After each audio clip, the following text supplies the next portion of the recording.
A'udzubillahi minasyaitonirrajim. Bismillahirrahmanirrahim. Assalamualaikum warahmatullahi wabarakatuh. Kembali lagi di channel Sampul Hitam. Untuk cerita kali ini masih melanjutkan cerita yang sebelumnya yang berjudul Susu Kalajengking. Cerita ini ditulis oleh Novita Jungkook. Oh ya, sebelum masuk ke lanjut, bagi teman-teman yang belum subscribe, Mang Sukir minta bantuannya untuk subscribe channel ini dan nyalakan notifikasinya agar teman-teman tidak ketinggalan cerita-cerita dari Mang Sukir. Dan jangan lupa share channel ini agar channelnya semakin ramai. Dan tak usah berlama-lama, bagaimanakah untuk kelanjutan cerita ini? Ini dia kisahnya. Selamat mendengarkan.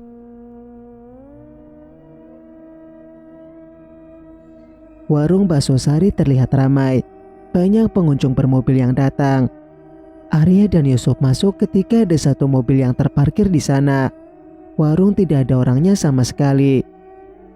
"Di mana istrimu?" Yusuf menatap sekeliling. "Mungkin lagi di belakang." Belum Arya menyelesaikan ucapannya, Sari muncul dari bagian belakang bersama dengan seorang pria yang terlihat sangat necis dandanannya. Mas Arya." Sari kaget melihat kepulangan suaminya. "Siapa dia, Dek?" Arya menatap pria yang di sebelah istrinya. "Ini, dia pelanggan bakso kita. Tadi numpang ke toilet dan aku menunjukkannya." Sari memberi alasan. "Kalau begitu saya permisi dulu. Lain kali saya akan mampir lagi. Bakso istrimu sangat lezat, membuat saya ketagihan setiap hari." Rudi berkata kepada Arya.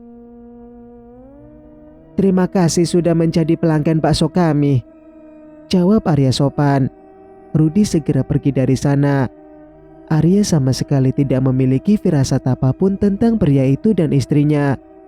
Sari terus tersenyum untuk menutupi kegugupannya.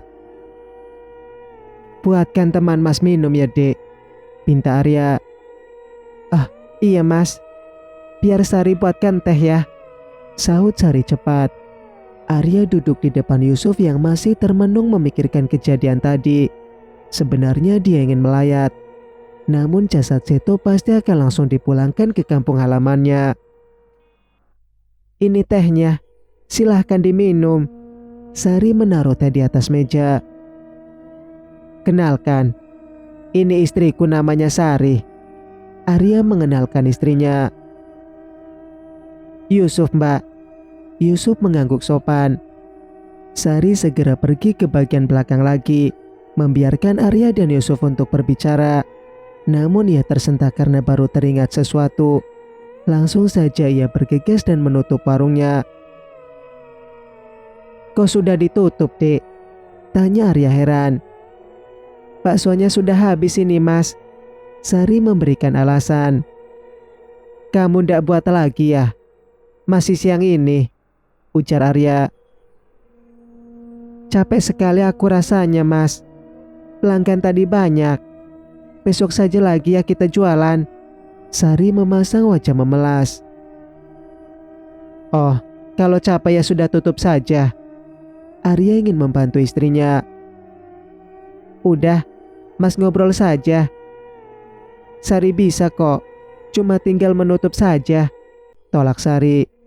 Arya mengangguk sambil tersenyum senang. Istrinya sangat mandiri di matanya. Sari segera membawa dandang bakso ke bagian dapur, memasukkan semua bakso ke dalam plastik dan akan dibuangnya ke dalam wadah sampah. Bisa gawat kalau terus buka dan ada Arya di warung. Bagaimana nanti bila pelanggan spesialnya datang? Singkat cerita, Arya agak ragu mau bicara kepada istrinya setelah mendapatkan telepon dari mandor tempat bangunannya bekerja. Sari melihat suaminya yang tampak tidak tenang karena ada yang ingin disampaikan. Tiba-tiba saja Sari ketakutan karena khawatir bila ternyata Arya sudah tahu hubungannya dengan Rudi. Hingga akhirnya Arya pun duduk bersebelahan untuk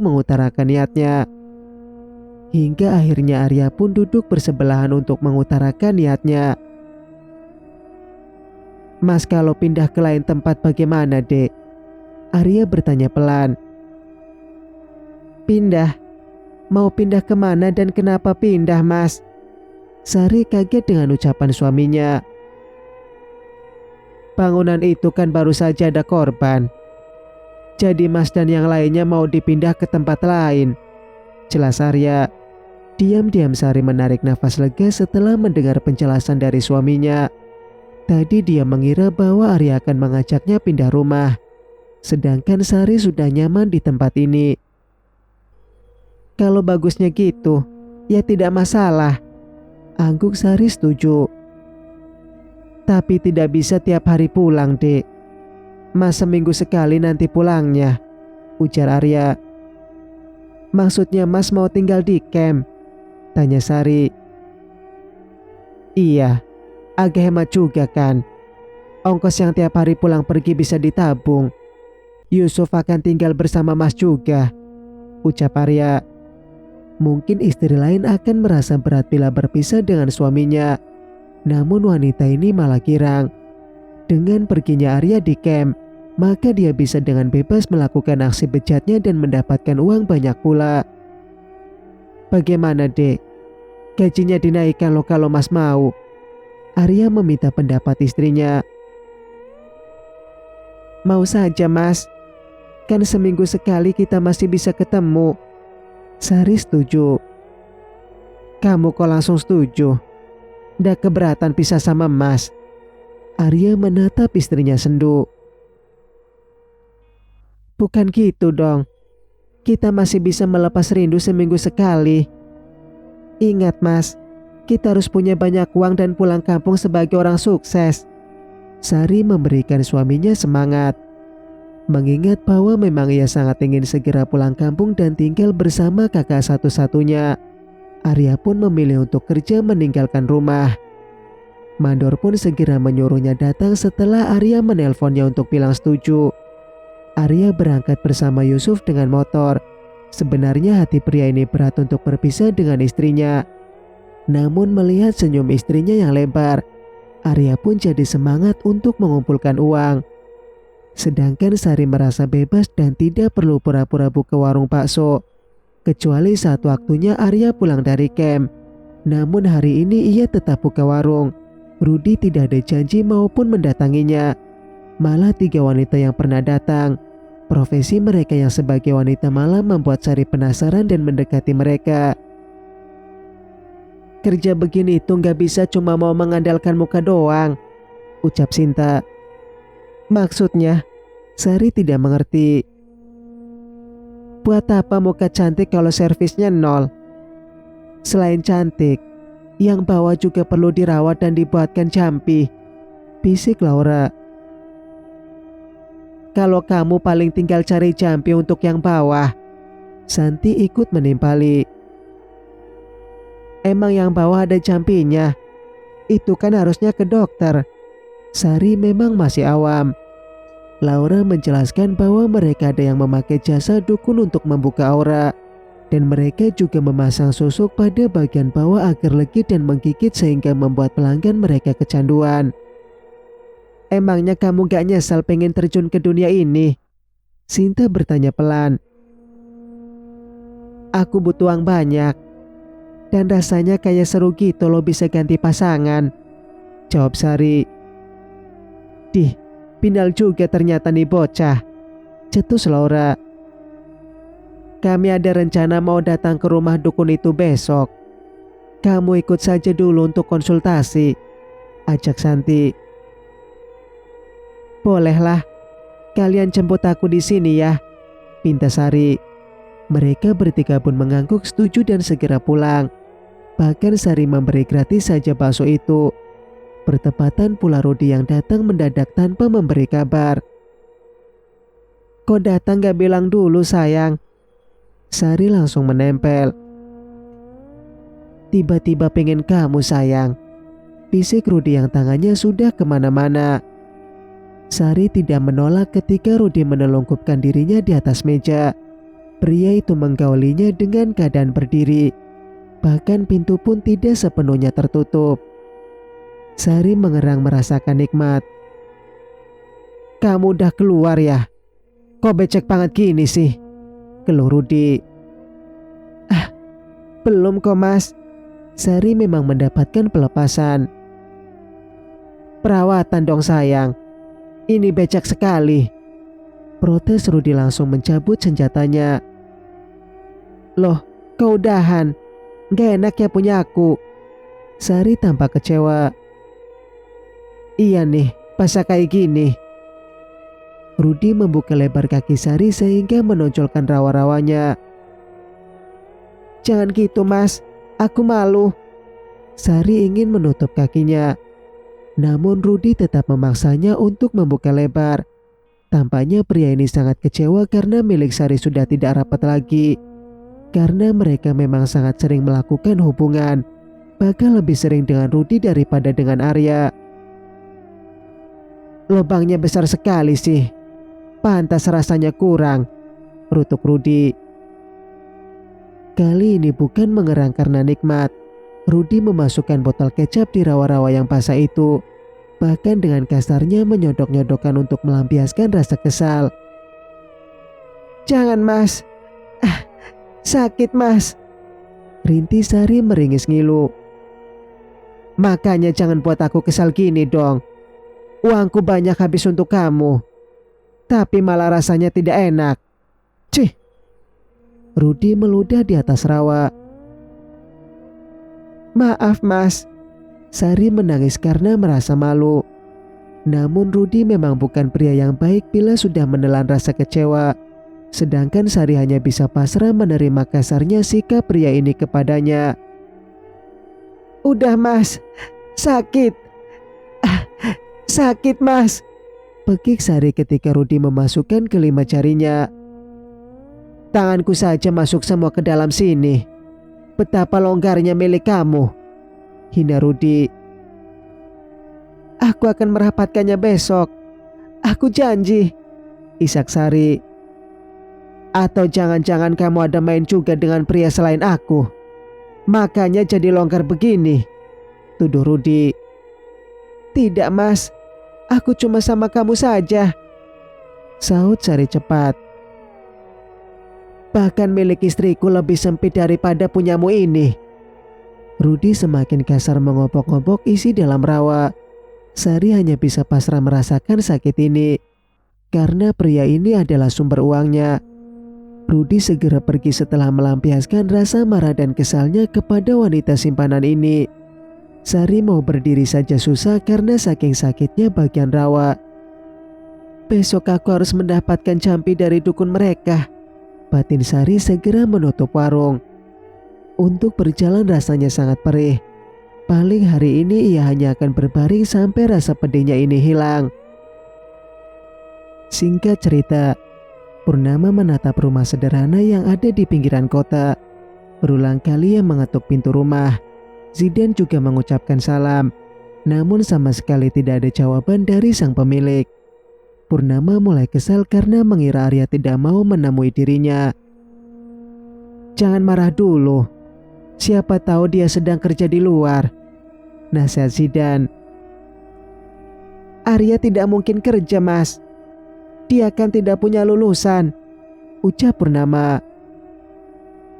Bisa jadi mereka sedang belanja juga.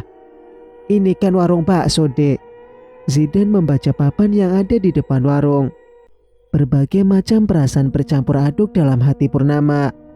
Ada rasa kesal dan juga rindu pada adiknya. Sepenuhnya kesal kepada Sari. Gara-gara gadis itu Arya melawan Purnama dan nekat melarikan diri. Apa sih sebenarnya yang dilihat Arya dari Sari? Sampai dia rela menjauhi aku yang menjaganya. Purnama menendang kaleng minuman. Kita tidak bisa menyalahkan Arya loh dek. Mereka sama-sama mencintai. Sama seperti kita juga. Zidan dengan sabar membujuk istrinya. Kamu kenapa sih membela Sari terus? Ada rasa juga ya kamu sama dia. Purnama yang memang sudah emosi malah ngoceh kemana-mana. Ya Allah, untuk apa mas naksir wanita lain? Sedangkan istri ularku saja sangat menggemaskan begini. Jawab Zidan. Malu mau menanggapi ucapan suaminya. Purnama pun duduk dan membiarkan Zidan berkeliling melihat sekitar. Aura rumah sangat tidak bagus ia rasakan. Purnama melihat hantu wanita yang berdiri di dekat tiang rumah dengan wajah hancur. "Coba kau tanyakan padanya, Kak," suruh Purnama pada Maharani. Maharani adalah kakak tirinya Purnama. Gadis itu meninggal karena ulah ayahnya Purnama. Kini dia menyatu dalam diri Purnama, namun sama sekali tidak pernah mengganggu. "Malaslah, hantu kota kayaknya sombong," tolak Maharani. "Dia dari tadi melihatku. Cobalah kau tanya. Kalian kan satu ras," paksa Purnama. "Malah membawa ras pula kau.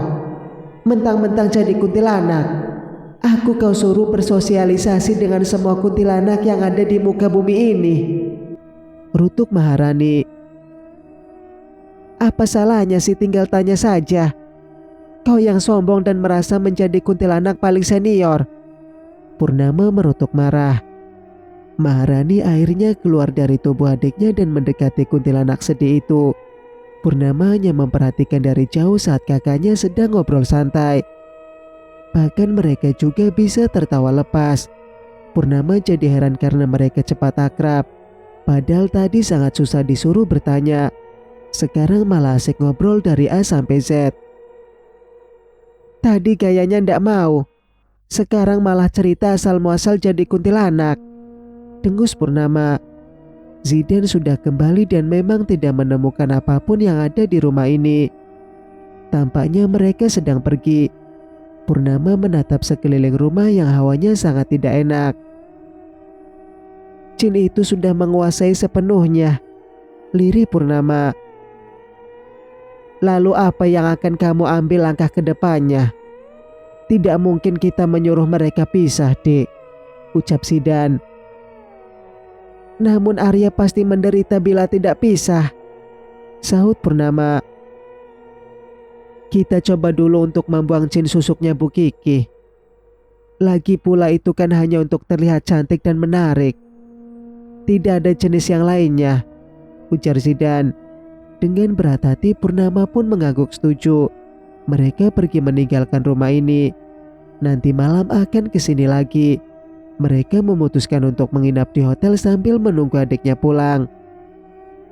"Sebenarnya apa yang akan terjadi bila susuk itu tidak dibuang? Maksudku apa yang akan terjadi pada Arya?" tanya Zidan sambil mengendarai mobilnya. "Sari nantinya akan susah mati. Dan jin itu juga bisa memanggil jin jahat lain. Apalagi pada dasarnya orang itu punya sifat yang tidak bagus," jelas Purnama. "Jadi maksud kamu, Sari bukan gadis yang baik?" tanya Zidan ingin lebih jelas. "Iya, dia bisa sombong dan merendahkan adikku. Sari juga punya kemungkinan untuk berselingkuh karena merasa dirinya cantik. Dan dia merasa pantas mendapatkan banyak pria," jawab Purnama. Zidan tidak berani mendebat ucapan istrinya. Karena tebakan Purnama tidak pernah salah selama ini. Apalagi istrinya memang bukan manusia biasa seperti yang lainnya. Di tempat lain, rumah kecil dan terlihat sangat menyeramkan bagi orang yang baru pertama melihatnya. 4 orang wanita berjalan menelusuri jalan setapak yang sangat licin. Hujan gerimis tidak menyurutkan tekad mereka untuk mendatangi rumah tersebut. Laura sebagai pemimpin jalan langsung mendorong pintu rumah. Tanpa mengucap salam sepatah kata pun, mereka langsung masuk ke dalam. Ternyata bagian dalam tidaklah menyeramkan seperti bagian luar. "Siapa dia, Laura?" Mbah Bedu menatap Sari tajam. "Dia anggota baru, Mbah. Namanya Sari. Dia ingin minta susuk dari sampean," jelas Laura. "Susuk apa lagi yang akan kau minta, Cak Ayu? Dalam tubuhmu sudah ada susuk yang sangat luar biasa daya tariknya." Mbah Bedu bisa melihat jin susuk. "Saya ingin susuk kalajengking, Mbah," jawab Sari. Sesaat Mbah Bedu kaget dengan permintaan Sari barusan. Sangat jarang orang meminta susuk satu ini karena mereka takut menanggung resikonya. Namun sekarang ada satu wanita yang berani meminta. Apa kau tahu susuk yang akan kau minta itu? Tanya Mbah Bedu. Bahkan Laura dan Sinta serta Santi, mereka tidak tahu dengan adanya susuk tersebut. Sari yang baru pertama datang sudah mengetahui jenis susuk kalajengking. Saya tahu Mbah, jin yang ada dalam tubuh saya yang memberitahu, jawab Sari. Kau bisa berkomunikasi dengannya? Tanya Mbah Bedu. Baru sekali. Tadi malam dia mendatangi saya dan menyuruh untuk meminta susuk itu saja, ucap Sari. Apa kau juga diberitahu pantangan dan juga kewajibannya? Mbah Bedu masih fokus pada Sari. Sari menganggukkan kepalanya karena dia tidak merasa keberatan dengan kewajiban yang akan dilakukannya nanti. Menganggap itu adalah hal enteng dan dianggap mudah. Dalam hati ia sudah bertekad untuk mendapatkan susuk itu. Tak lupa juga membawa uang sebagai maharnya dan pisang emas yang sudah ia beli dalam perjalanan tadi. Memangnya apa kewajiban yang harus dipenuhi, Mbah? Sinta bertanya penasaran. Mbah tidak bisa memberitahukan kepada kalian. Dan kalian juga tidak bisa meminta susuk itu juga. Dia hanya ada satu, ujar Mbah Bedu. Kok kayaknya ini resikonya besar, Mbah. Apa kamu gak takut, Sar? Santi sedikit cemas. Tidak, bagiku ini malah mudah dan juga nikmat, jawab Sari tersenyum nakal. Mereka bertiga terdiam karena Sari tampak sangat senang. Santi yang merasakan firasat tidak baik. Beda halnya dengan Laura. Dia merasa iri dan kesal karena keduluan oleh Sari. Rasa dingin sampai menusuk ke dalam tulang. Sari hanya berdua dengan Mbah Bedu dalam hutan belakang rumah. Sari tidak menggunakan baju walau sehelai benang pun. Hati wanita ini sudah berdegup karena takut kalau dukun ini ternyata cabul dan malah menggauli dirinya. Duduklah di atas batu itu, perintah Mbah Bedu. Sari menurut duduk di atas batu putih. Ada gambar kalajengking di sana. Mbah Bedu merapalkan mantra dan duduk bersila di hadapannya Sari. Sedangkan Sari mulai gelisah karena bagian bawahnya seperti ada benda yang menyusup masuk. Terasa sangat perih dan panas. Keringat mengalir deras walau saat ini cuaca sangat dingin. Mbah Bedu memukul punggung Sari dengan pelepah pisang. Hingga bagian akhir pun usai. Susuk kalajengking sudah masuk ke dalam tubuhmu. Siapapun yang bersetubuh denganmu, maka dia akan ketagihan, ujar Mbah Bedu. Terima kasih Mbah, saya tidak akan melupakan hutang budi ini. Sari sangat senang. Jangan sampai lalai dengan tugasmu di malam Jumat. Pangeran Kalajengking akan datang dan meminta jatah darimu, beritahu Mbah Bedu.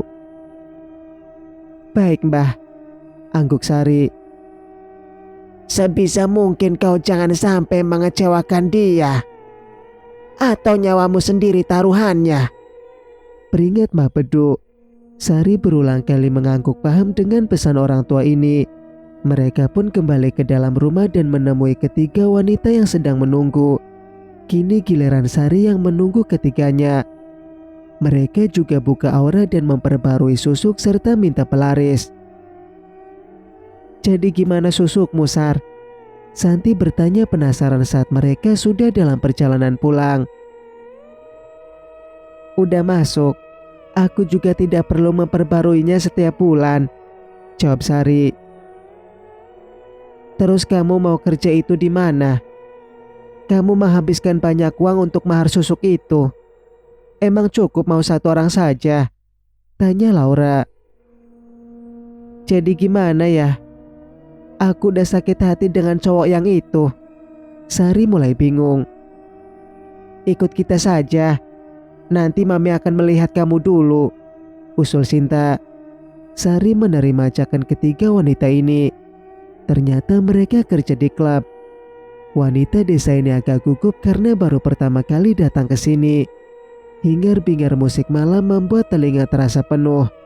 Mereka pun mengajak Sari ke dalam sebuah ruangan yang sangat mewah.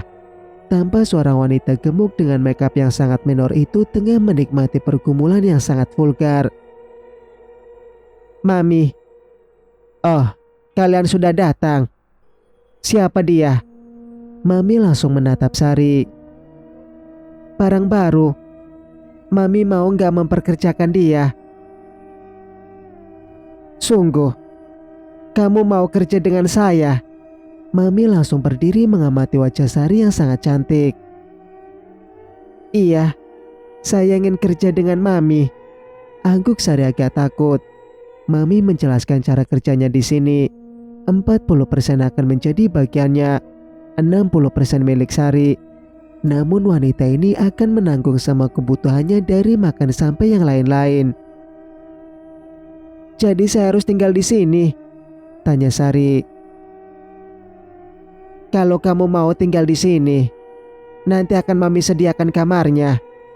Jawab Mami. Saya pulang saja. Putus Sari. Sari masih ragu mau ikut kerja atau tidak, karena dia keberatan bila harus memberikan bagian untuk Mami sebanyak itu. Dengan keputusan bulat, Sari pun menolaknya. Dia memilih untuk buka di rumah saja. 100% akan menjadi miliknya. Mami kecewa karena Sari menolaknya. Laura juga tidak bisa memaksa dan membiarkan Sari pulang. Wanita ini sedikit menggerutu karena dia gagal mendapatkan bonus dari Mami. Andai saja Sari mau, maka Laura akan mendapatkan bonus karena mengajak orang baru. Singkat cerita, di tempat lain, Bu Mima mulai putus asa karena keberadaan putrinya tak kunjung bisa ditemukan. Dia berbeda dengan Purnama. Bu Mima hanya sibuk keluar-keluar ke sana kemari, sedangkan Purnama mencari dengan tindakan. Seperti sekarang yang dia sampai rela menginap di kota. Malam ini pun dia datang lagi mengunjungi rumah Arya. Tapi rumah itu masih saja tertutup dan lampunya tidak hidup juga. Jangan-jangan ini rumah kosong sayang, cetus Zidan. Mana mungkin, bau Arya saja ada di sini, kekeh Purnama. Tapi kok sampai malam juga tidak ada yang datang, dan rumahnya sangat gelap, liris Zidan. Kemana si anak ini? Purnama sangat cemas dengan adiknya. Penyesalan bertumbuh dalam hati karena saat itu ia sangat kasar melarang hubungan Arya dan Sari. Andai saja dia bisa bicara lembut dan menjelaskan secara detail, mungkin kejadiannya tidak akan seperti ini. Tidak usah menyesali yang sudah terjadi. Bukan salah kamu sepenuhnya juga. Zidan menenangkan istrinya. Ibu pasti kecewa sama aku, Mas. Purnama mengusap air mata yang tiba-tiba jatuh. Enggak, ibu pasti juga mengerti dengan posisimu, hibur Zidan. Ketika mereka sedang bicara, sebuah taksi berhenti di depan rumah. Wanita yang sangat cantik keluar dari taksi tersebut. Purnama langsung mengenali bahwa itu adik iparnya. Sari agak kaget melihat Purnama bisa menemukan keberadaannya. Namun dia tidak mau mengakui kesalahannya. Merasa bahwa tak pantas untuk segan apalagi takut kepada Purnama. Kelihatannya kau sangat berniat untuk memisahkan aku dan Arya. Sari berkata sini sambil melipatkan tangan di dada. Astagfirullah, Sari, Zidan mengucap kaget. Purnama masih tidak berkedip melihat Sari. Kini dia sudah bisa melihat dengan jelas apa yang ada dalam tubuh wanita ini. Energinya juga sangat besar. Bahkan mungkin dia merasa kalah bila harus adu kekuatan. Apa yang sudah kau lakukan, Sari? Untuk apa kau memakainya? Gemetar suara Purnama. Kau bertanya, maka akan kujawab dengan jelas. Aku akan mencari banyak pria dengan kecantikanku ini. Sari berkata pongah. Tinggalkan adikku. Wanita binal sepertimu tidak pantas bersama dengan Arya. Bentak Purnama. Oh, aku tidak keberatan cerai dengan Arya. Tapi adikmu itu yang tidak akan sanggup hidup tanpa aku. Sari tertawa mengejek di depan wajah Purnama. Zidan juga terpana melihat Sari yang sangat jauh berubah. Wanita yang di desa terlihat sangat kalem, namun kini baru beberapa bulan di kota saja sudah menjadi liar tidak terkendali. Silakan kau bicara pada adikmu yang sangat baik itu. Coba bilang suruh dia meninggalkan aku, tantang Sari. Kau pikir aku tidak bisa? Hilang kesabaran Purnama dengan tingkah Sari. Dalam satu kali gerakan, leher Sari berada dalam cengkramannya. Sari berusaha meronta untuk melepaskan diri. Jin yang ada dalam tubuh Sari tidak bisa menolong, karena itu bukan tugasnya untuk melindungi Inang. Mereka hanya untuk mempercantik diri saja. Bersambung, nantikan kelanjutan ceritanya di video berikutnya. Mas Sukir pamit. Wassalamualaikum warahmatullahi wabarakatuh.